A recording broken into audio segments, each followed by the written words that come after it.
नमस्कार, मैं आर के पाल आप सभी दर्शकों का स्वागत करता हूं आपके अपने न्यूज़ चैनल शहर का दर्पण में। अब सभी खबरें विस्तार से।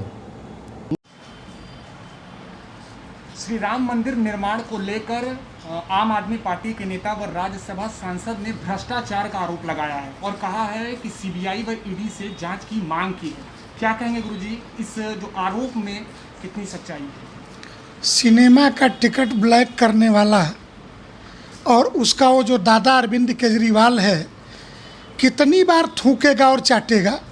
घुटनों के बल बैठ करके किस नेता से उसने किसके दरवाजे जा कर के माफ़ी नहीं मांगी। थूको भाग जाओ, आरोप लगाओ भाग जाओ।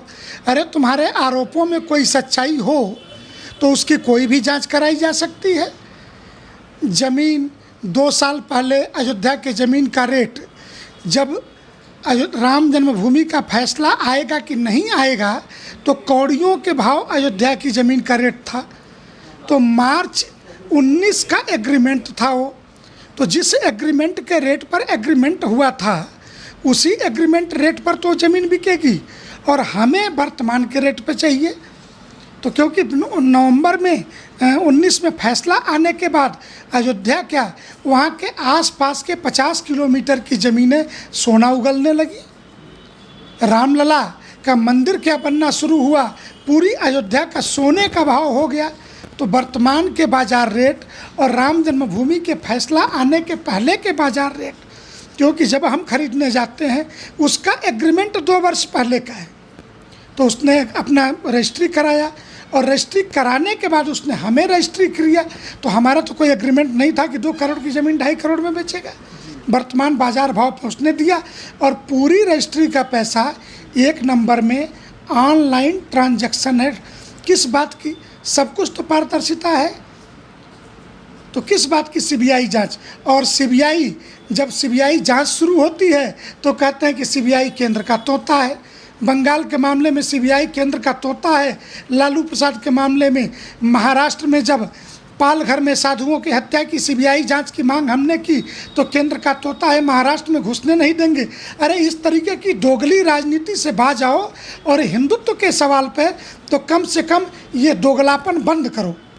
महाराज जी, कुछ मिनट पहले ही कांग्रेस पार्टी के नेता राहुल गांधी का भी ट्वीट आया है कि राम जो है धर्म पर चलने वाले जो है कि हमारे आराध्य हैं और इसको लेकर उन्होंने कहा है कि जो भी गलत है उसको सामने, सच्चाई है उसको सामने आना चाहिए। उस मंद बुद्धि बालक से कौन पूछेगा कि उसकी माँ ने तो सुप्रीम कोर्ट में एफिडेविट दिलवाया था कि राम काल्पनिक पुरुष हैं।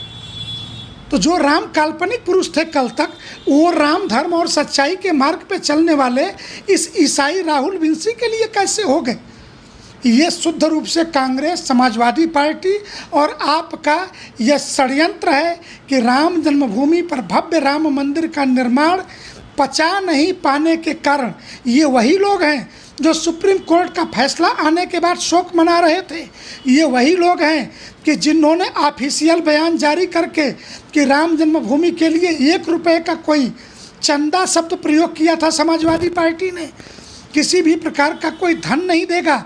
जिन लोगों ने धन नहीं दिया, जिस हिंदू समाज ने धन दिया, उसे नरेंद्र मोदी हो, चाहे राम जन्मभूमि तीर्थ क्षेत्र ट्रस्ट हो अथवा राष्ट्रीय स्वयंसेवक संघ हो, विश्व हिंदू परिषद हो, और संतों का अखंड विश्वास प्राप्त यह संगठन है।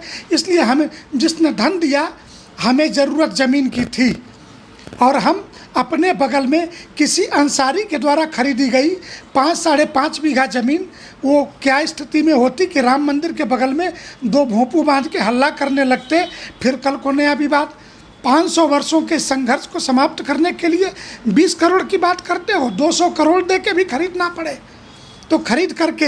अयोध्या में हमें विवाद नहीं चाहिए, रामलला का निरापद मंदिर चाहिए। तो ये कंफ्यूज देखते रहिए शहर का दर्पण न्यूज़, क्योंकि खबरों की नब्ज पहचानते हैं हम। फिर अगले बुलेटिन में मुलाकात होगी, तब तक के लिए नमस्कार।